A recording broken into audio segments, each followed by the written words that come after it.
Shalom semuanya. Aplikasi Alkitab YouVersion yang telah di-download lebih dari 500 juta menyatakan bahwa ayat yang paling banyak dibaca sepanjang tahun 2022 berdasarkan pemakai di seluruh dunia adalah Yesaya 41 ayat 10 yang berkata demikian. Janganlah takut, sebab aku menyertai engkau. Janganlah bimbang, sebab aku ini Allahmu.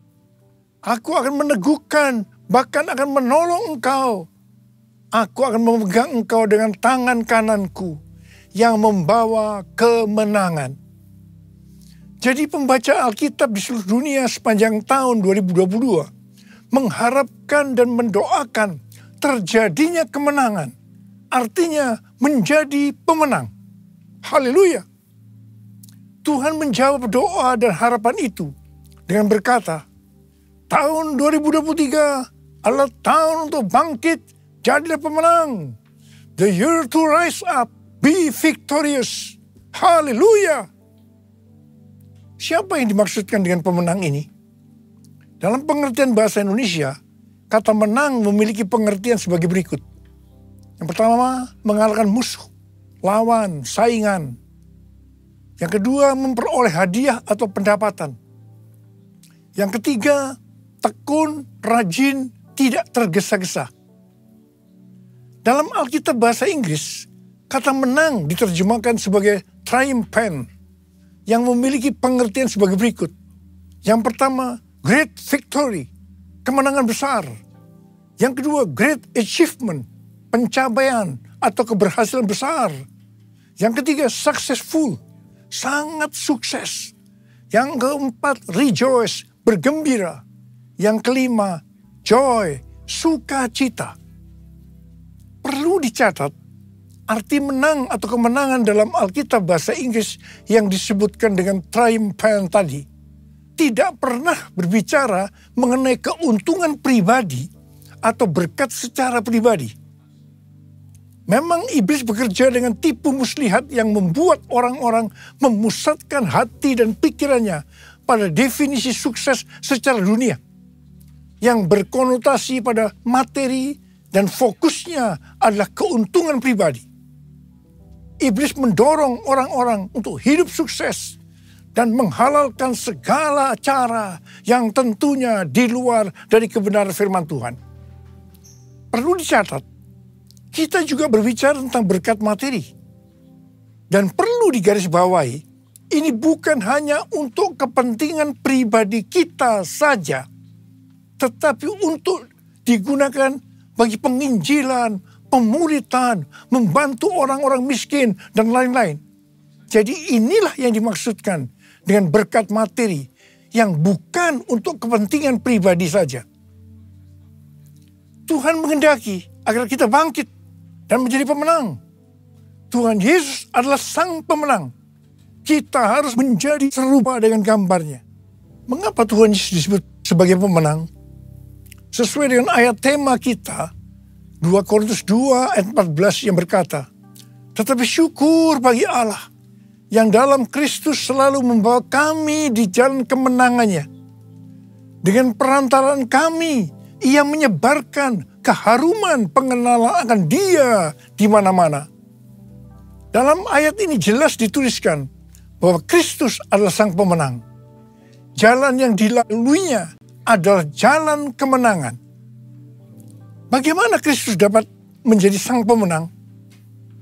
Apakah Tuhan Yesus selama hidupnya tidak pernah mengalami kesusahan, ditolak, disalahpahami oleh banyak orang, mengalami pencobaan, atau masa-masa sengsara? Jawabnya adalah tidak.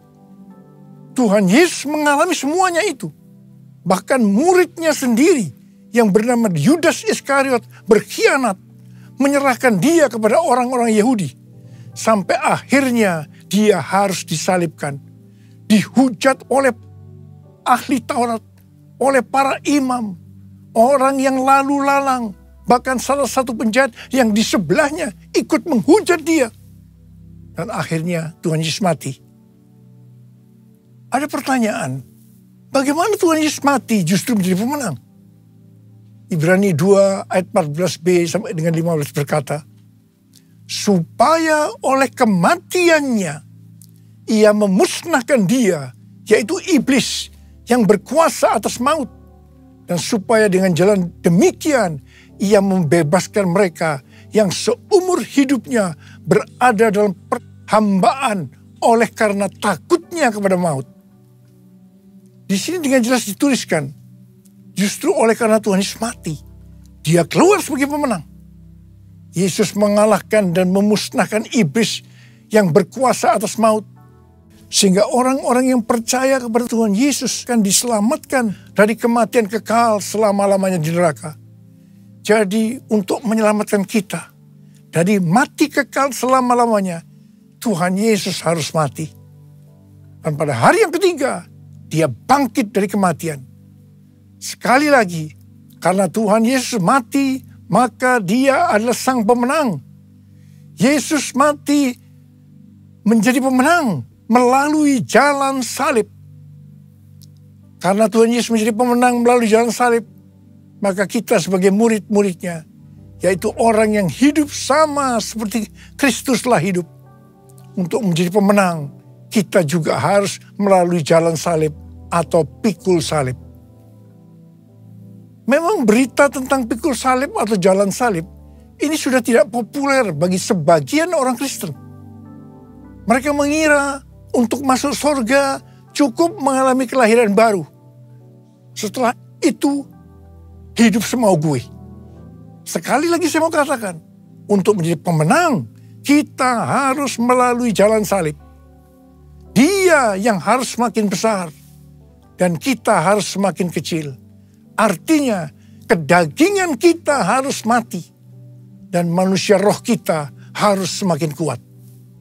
Untuk itu kita harus terus diproses, dikuduskan oleh firman Tuhan dan Roh Kudus sehingga menjadi serupa dengan gambar Yesus. Proses pengudusan atau sanctification ini pasti sangat menyakitkan bagi kedagingan kita. Itulah yang disebutkan jalan salib atau pikul salib. Dalam pelayanannya, Rasul Paulus juga mengalami jalan salib atau pikul salib untuk menjadi pemenang. Dalam 2 Korintus 12, Rasul Paulus bersaksi bagaimana ia pernah diangkat ke tingkat yang ketiga dari sorga, yaitu Firdaus, dan mendengar kata-kata yang tak terkatakan, yang tidak boleh diucapkan manusia.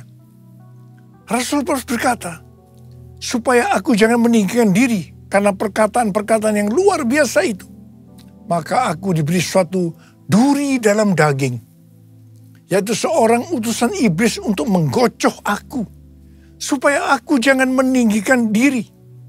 Rasul Paulus sudah berseru 3 kali kepada Tuhan, supaya utusan iblis mundur daripadanya. Tetapi Tuhan menjawab, cukuplah kasih karuniaku bagimu, karena justru dalam kelemahanlah kuasaku menjadi sempurna. Rasul Paulus berkata, sebab itu terlebih suka aku bermegah atas kelemahanku, supaya kuasa Kristus turun menanggung aku. Karena itu aku senang dan rela di dalam kelemahan, di dalam siksaan, di dalam kesukaran, dan di dalam penganiayaan dan kesesakan oleh karena Kristus. Sebab jika aku lemah, maka aku kuat. Dalam melayani pekerjaan Tuhan, saya pun mengalami seperti yang dialami oleh Rasul Paulus. Supaya saya tidak sombong, Tuhan juga berikan duri dalam daging. Sesuatu yang menyakitkan. Itulah yang disebut jalan salib atau pikul salib. Saya rela dan saya mengerti untuk menjadi pemenang harus mengalami ini. Lukas 14 ayat 27 berkata, barang siapa tidak memikul salibnya dan mengikut aku, ia tidak dapat menjadi muridku. Yesus, domba Allah, mulia namamu. Yesus, domba Allah, mulia namamu.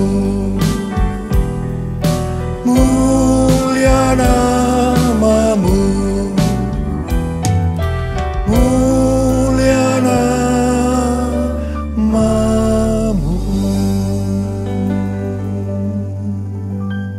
12 ayat 4 dan 5 adalah pengajaran khusus dari Tuhan Yesus bagi murid-muridnya. Tuhan Yesus berkata, "Aku berkata kepadamu, hai sahabat-sahabatku, janganlah kamu takut terhadap mereka yang dapat membunuh tubuh dan kemudian tidak dapat berbuat apa-apa lagi. Aku akan menunjukkan kepada kamu siapakah yang harus kamu takuti. Takutilah Dia yang setelah membunuh mempunyai kuasa untuk melemparkan orang ke dalam neraka. Sesungguhnya aku berkata kepadamu, takutilah Dia." Saya akan berkata kepada kita semua, takutilah Sang Pemenang, Yesus Kristus, sebab Ia mempunyai kuasa untuk melemparkan orang ke dalam neraka. Kita harus bangkit menjadi pemenang. Pemenang adalah orang-orang yang takut akan Tuhan. Amsal 8:13 berkata, takut akan Tuhan ialah membenci kejahatan. Aku benci kepada kesombongan, kecongkakan, tingkah laku yang jahat, dan mulut penuh tipu muslihat. Kita akan melihat berkat-berkat yang Tuhan sediakan bagi orang yang takut akan Tuhan. Mazmur 34 ayat 10 berkata, takutlah akan Tuhan, hai orang-orang yang kudus, sebab tidak berkekurangan orang yang takut akan Dia. Memasuki tahun 2023 yang berat ini, kita percaya kita tidak akan kekurangan suatu apapun karena kita takut akan Dia. Haleluya. Mazmur 25 ayat 12 sampai dengan 14 berkata, siapakah orang yang takut akan Tuhan? Kepadanya Tuhan menunjukkan jalan yang harus dipilihnya. Orang itu sendiri akan menetap dalam kebahagiaan, dan anak cucunya akan mewarisi bumi. Tuhan bergaul karib dengan orang yang takut akan Dia, dan perjanjiannya diberitahukannya kepada mereka. Haleluya! Sekali lagi, saya mau katakan kepada kita semua, bahwa kita harus takut akan Tuhan. Yang mau takut akan Tuhan, katakan amin.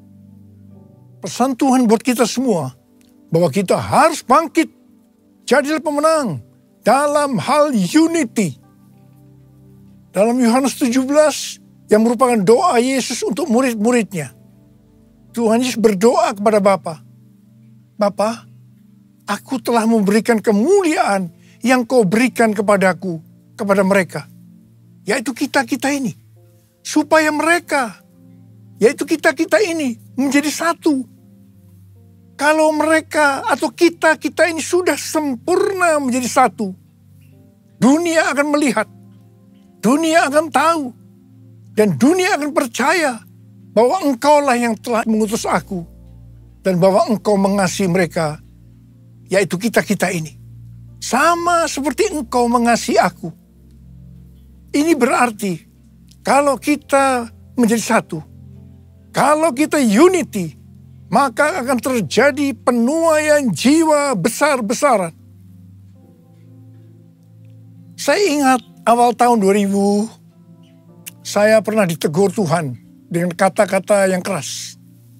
Niko, kamu sombong, kamu arogan.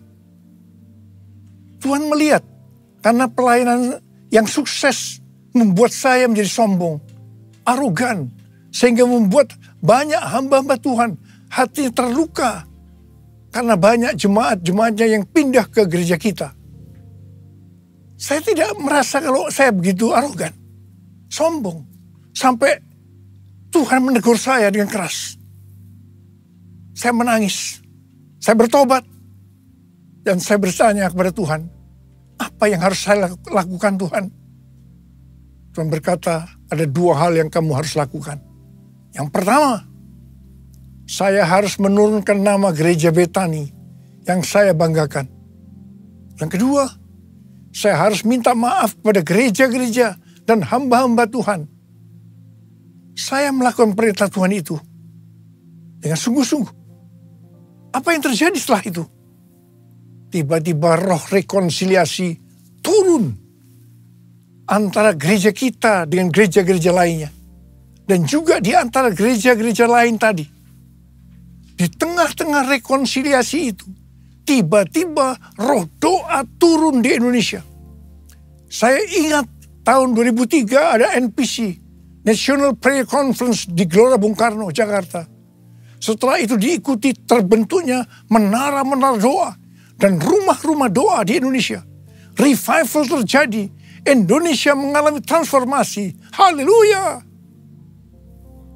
Unity merupakan faktor utama untuk terjadinya penuaian jiwa besar-besaran. Kita sekarang berada dalam era Pentakosta ketiga yang akan mengakibatkan penuaian jiwa yang terbesar dan yang terakhir. Hari-hari ini kita harus banyak berdoa, memuji dan menyembah Tuhan dalam unity siang dan malam. Pada waktu zaman Elia, terjadi peristiwa pertobatan bangsa Israel. Orang-orang Israel ini bertobat karena melihat api Tuhan turun. Api Tuhan turun karena doa Elia. Pada waktu zaman Raja Ahab dengan istrinya yang bernama Isabel, bangsa Israel melakukan dosa yang besar terhadap Tuhan karena mereka menyembah Baal. Elia diutus Tuhan untuk membuat bangsa Israel bertobat kembali. Untuk itu, Elia mengumpulkan nabi-nabi Baal dan Asyera di hadapan seluruh orang Israel. Elia menantang nabi-nabi Baal sebagai berikut. Nabi Baal dan Elia masing-masing akan diberi seekor lembu. Lembu itu akan disembelih dan dipotong-potong dan ditaruh di atas kayu bakar. Tetapi mereka tidak boleh menaruh api. Setelah itu, nabi-nabi Baal disuruh memanggil Allahnya untuk minta api, untuk membakar persembahannya. Dan Elia akan memanggil nama Tuhan. Maka Allah yang menjawab dengan api, Dialah Allah. Seluruh rakyat berseru, baiklah demikian, setuju. Waktu bagian nabi-nabi Baal memanggil Allah mereka untuk minta api, ternyata sampai sore hari api tidak turun. Waktu bagian Elia, apa yang dilakukan oleh Elia? Yang pertama, Elia membuat mezbah dengan menyusun 12 batu yang melambangkan 12 suku Israel. Ini berbicara tentang unity. Yang kedua, Elia menaruh kayu api dan potongan-potongan lembu di atasnya. Dan yang ketiga, Elia menyuruh menyiramkan ke atas kurban bakaran dan kayu api itu dengan 12 buyung air. Dan yang keempat, setelah itu Elia berdoa demikian. Ya Tuhan, Allah Abraham, Ishak dan Israel, pada hari ini biarlah diketahui orang bahwa Engkaulah Allah di tengah-tengah Israel, dan bahwa aku ini hamba-Mu, dan bahwa atas firman-Mu lah aku melakukan segala perkara ini. Jawablah aku ya Tuhan, jawablah aku, supaya bangsa ini mengetahui bahwa Engkaulah Allah ya Tuhan, dan Engkaulah yang membuat hati mereka tobat kembali. Apa yang terjadi setelah Elia berdoa? Lalu turunlah api Tuhan, menyambar habis kurban bakaran, kayu api, batu dan tanah itu. Bahkan air yang dalam parit itu habis dijilatnya. Ketika seluruh rakyat melihat kejadian itu, sujudlah mereka serta berkata, Tuhan, Dialah Allah. Tuhan, Dialah Allah. Terjadi pertobatan secara besar-besaran. Haleluya! Jadi, sebelum Elia berdoa, dia membuat mezbah dari 12 batu yang melambangkan 12 suku Israel yang berbicara tentang unity. Sekali lagi, unity adalah faktor utama untuk terjadinya penuaian jiwa besar-besaran. Hari-hari ini kita perlu lebih banyak berdoa, memuji dan menyembah Tuhan dalam unity siang dan malam. Lord, I worship you. Lord, I worship you. As I bow down on my knees, I worship you.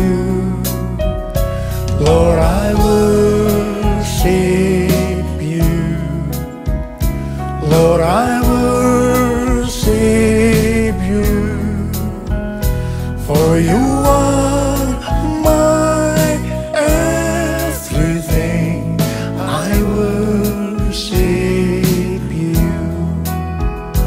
For you are my everything, I worship you.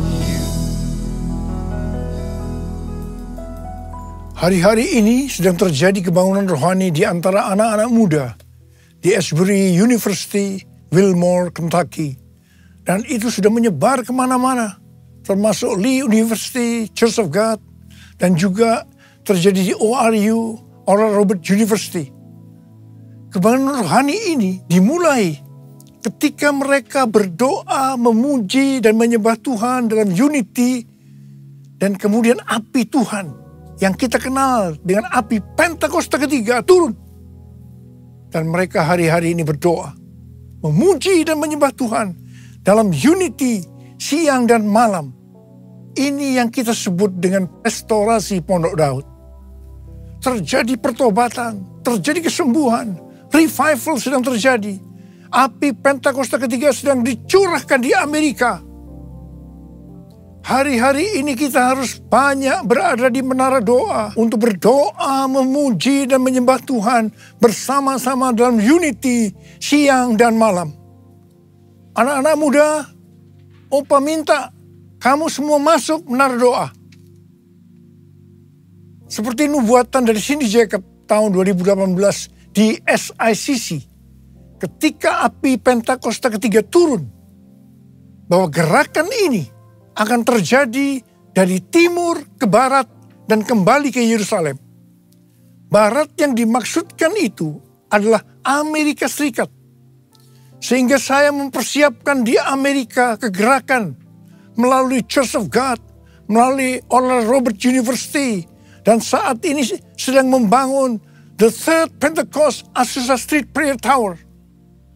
Karena Tuhan berbicara bahwa melalui Amerika, kegerakan ini akan menyebar ke seluruh dunia. Dan sekarang nubuatan itu sedang terjadi. Api Pentakosta ketiga sedang turun di Amerika Serikat. Dan itu akan menyebar ke seluruh dunia. Ini akan mengakibatkan penuaian jiwa yang terbesar dan yang terakhir sebelum Tuhan Yesus datang untuk kali yang kedua. Hal ini akan mengakibatkan bangkitnya generasi Yeremia, yaitu anak-anak muda yang dipenuhi Roh Kudus, cinta mati-matian kepada Tuhan Yesus, tidak kompromi terhadap dosa, dan akan memenangkan banyak jiwa. Ini akan mengakibatkan penyelesaian amanat agung. Dan setelah itu, Tuhan Yesus datang kembali. Haleluya! Saya mau berdoa buat saudara. Mari angkat tangan kita. Kita katakan bersama-sama. Jadikan aku, Tuhan, rumah doamu, agar semua suku bangsa datang menyembahmu. Jadikan aku, Tuhan, rumah doamu, agar semua suku bangsa datang menyembahmu. Agar semua suku bangsa, agar semua suku bangsa datang menyembahmu. Mari kita berbahasa roh sama-sama. Kita berbahasa roh. Kita berbahasa roh. Korea laba sangkara bala bala bala bala bala bala bala bala. Korea lala bala bala bala bala bala bala bala bala bala bala. Ya Tuhan, ya Tuhan, ya Tuhan. Ya Aba, ya Aba, ya Aba, ya Aba. Apa Bapa, kami berdoa bersama-sama hari ini Tuhan. Jadikan kami sebagai rumah doamu. Kami akan masuk dalam menara-menara doa. Untuk berdoa, memuji dan menyembah Tuhan bersama-sama dalam unity siang dan malam. Hamba-Mu percaya hari-hari ini api Pentakosta ketiga sedang turun. Sedang turun. ya Tuhan, di Amerika dan menyebar ke seluruh dunia, termasuk di Indonesia. Hari-hari turun. Oh, kami akan menyelesaikan amanat agung Tuhan Yesus. Oh Tuhan, terima kasih. Oh, terima kasih ya Abah. Jadikan kami sebagai rumah doa-Mu. Jadikan aku, Tuhan, rumah doa-Mu, agar semua suku bangsa datang menyembah-Mu. Jadikan aku, Tuhan, rumah doa-Mu, agar semua suku bangsa datang menyembah-Mu.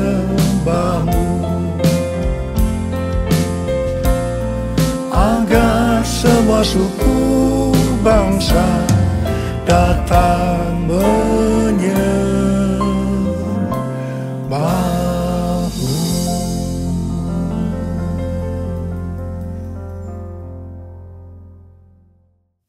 Mari saudara-saudara, kita akan masuk dalam perjamuan kudus. Kita akan mengingat ayat ini. Sebab setiap kali kamu makan roti ini dan minum cawan ini, kamu memberitakan kematian Tuhan sampai Ia datang. Perjamuan kudus adalah perjamuan Tuhan Yesus sendiri. Setiap kali kita masuk dalam perjamuan kudus, ini pesan Tuhan Yesus pada kita semua. Biarlah ini menjadi peringatan akan daku.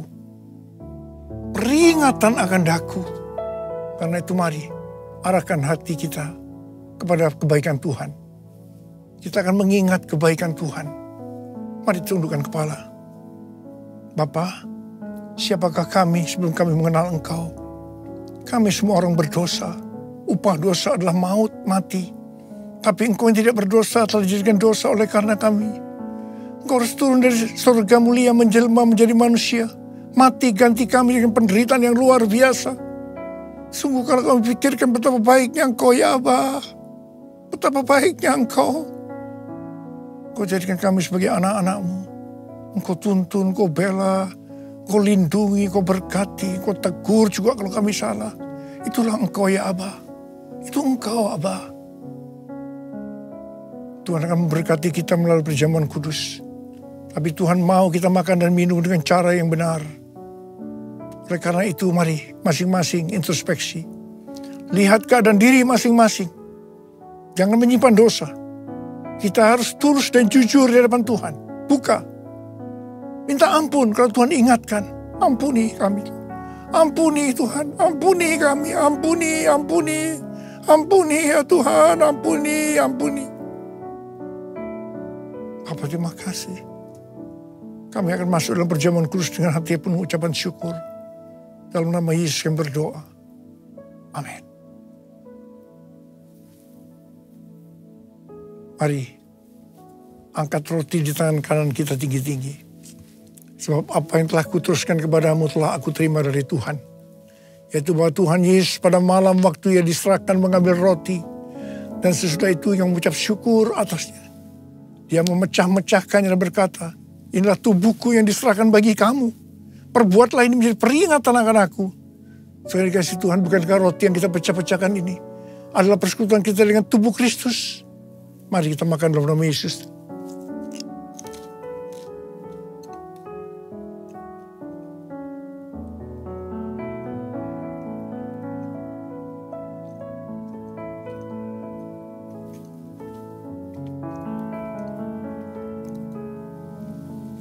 Angkat cawan di tangan kita tinggi-tinggi. Mungkin juga yang mengambil cawan sudah makan lalu berkata, cawan ini adalah perjanjian baru yang dimeteraikan oleh darahku.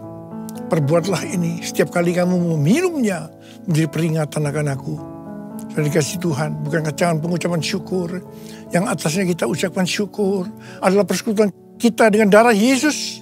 Mari kita minum dalam nama Yesus.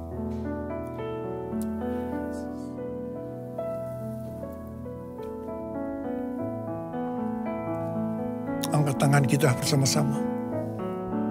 Ucapkan syukur dan terima kasih. Dengan suara, jangan diam. Tuhan, terima kasih ya Tuhan. Terima kasih ya Tuhan, terima kasih. Oh, terima kasih ya Abah. Terima kasih ya Tuhan. Oh, hamba berdoa buat yang sakit ya Tuhan. Yang sakit boleh angkat tangan.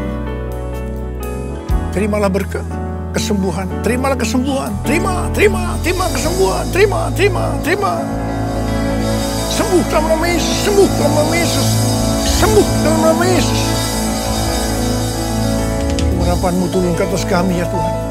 Urapi kami. Urapi kami ya Abah. Urapi kami. Urapan Tuhan turun. Terima. Kami terima Tuhan. Kami terima pengurapan. Kami terima. Terima kasih ya Pak. Terima kasih. Dalam nama Yesus. Amin. Sekarang mari angkat tangan saudara. Terimalah berkat Tuhan. Kasih karunia berlimpah-limpah daripada Allah Bapa dalam Anak yang tunggal Yesus Kristus. Persekutuan yang manis dengan Roh Kudus menyertai saudara sekalian mulai hari ini. Sampai Tuhan Yesus datang menjemput kita di awan-awan. Dan bahkan sampai selama-lamanya. Yang percaya bersama-sama katakan, Amin. Tuhan Yesus berkati berlimpah-limpah.